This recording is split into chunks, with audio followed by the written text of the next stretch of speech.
vamos a presentar una panna cotta con un bizcocho de calabaza, un crumble de frutos secos y chocolate caliente. Primero que hacer para el bizcocho de calabaza es asar la calabaza, a continuación prepararemos la panna cotta. No deja de ser una gelatina de nata. Entonces calentaremos la nata con la gelatina y el azúcar y lo dejaremos enfriar en los vasitos. Sacaremos la carne de la calabaza y la mezclaremos con los huevos, azúcar y un poquito de harina y levadura royal para hacer el bizcocho. Hornearemos a 180 durante más o menos 20 minutos, lo sacaremos y lo dejaremos enfriar.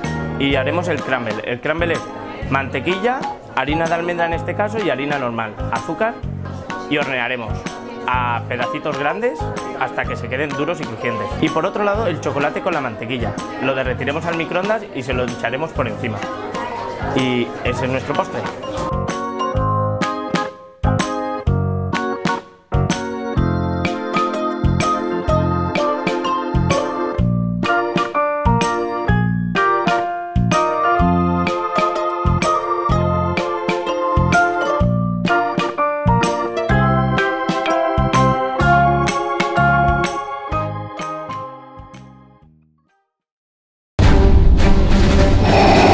Nuevos Ketchup Kits y Mayo Kits Star Wars. Todo el poder de la salsa en 6 envases coleccionables.